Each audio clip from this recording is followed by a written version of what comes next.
தை அமாவாசை மிக முக்கியமான ஒன்று. ஆடி அமாவாசை மகாலயபட்சம் மாதிரி. அமாவாசை அப்படிங்கிறது முன்னோர்களை நினச்சி தர்ப்பணம் கொடுக்கறது. இந்த தர்ப்பணம் கொடுக்கறதுனால என்ன அப்படின்னா, நமக்கு உண்டான பித்ரு சாபம் நீங்கிறதுக்கு வழி இருக்குது. இது எதனால் அப்படி பண்ணுறோம் அப்படின்னா, இந்த எள்ளு தண்ணி தான் அங்கே போய் அவங்களுக்கு முன்னோர்களுக்கு சேரும்.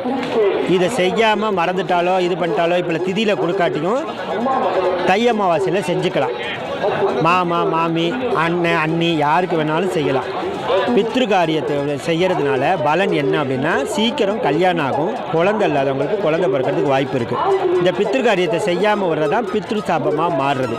எந்த அளவுக்கு பித்ரு காரியத்துக்கு செய்கிறோமோ அந்த அளவுக்கு நமக்கு பாவ விமோச்சனம் கிடைக்கும். இன்னொரு முக்கியமான விஷயம் என்ன அப்படின்னா, இந்த மாதிரி அம்மா மண்டபம், ராமேஸ்வரம், திருப்புலானி இந்த மாதிரி இடத்துங்களில் விசேஷ நதிகளில் செஞ்சோம் அப்படின்னா இன்னும் விசேஷம்.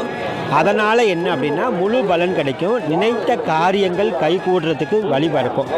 இது இல்லாமல் இஷ்ட தெய்வம் குலதெய்வத்தோட அனுகிரகம் பரிபூர்ணமாக கிடைக்கும். என்ன தான் குலதெய்வம் இஷ்ட தெய்வம் கும்பிட்டாலும் பித்ரு சாபத்துக்கு ஆளாகாமல் இருக்கிறது தான் இந்த தை அமாவாசை, ஆடி அமாவாசை, புரட்டாசியில் வர்ற மகாலயபட்ச அமாவாசை. இந்த 3 அமாவாசை முக்கியம். வீட்டில் கூட திதி கொடுக்கல மறந்துட்டேன் அப்படின்னா இந்த அமாவாசையில் கொடுத்து சரி செஞ்சுக்கலாம். அதுக்காக வீட்டில் கொடுக்காமல் இருக்கணுமான்னு கிடையாது. மறந்துட்டால் இதை செய்கிறது ரொம்ப ரொம்ப விமோச்சனம். இன்னொன்று என்ன அப்படின்னு பார்த்தீங்கன்னா, இந்த அம்மா மண்டபம், இந்த ராமேஸ்வரம்லாம் சொல்கிறோம்ல, இதுக்காண்டியே ஒதுக்கப்பட்டது தான் இந்த இடம். இந்த ஸ்தலங்கள்லாம் ரொம்ப ரொம்ப விசேஷம். நன்றி. இது தை அமாவாசை வருஷத்துக்கு 3 அமாவாசை வரும். தை அமாவாசை, ஆடி அமாவாசை, புரட்டாசி அமாவாசை. இந்த 3 அமாவாசையுமே முன்னோர்களுக்கு திதி கொடுக்கறது ரொம்ப அபூர்வம். அதனால் நாங்கள் எல்லா அமாவாசைக்கும் இங்கே நாங்கள் கொடுப்போம். எங்கள் வீடு இங்கே தான் இருக்குது, மாரிநகரில் தான் இருக்குது, டோல்கேட்டில் தான் இருக்குது. நாங்களும் எங்கள் பையனும் திதி கொடுத்துட்டு வீட்டில் போய் விரதம் விட்டு சாப்பிடுவோம்.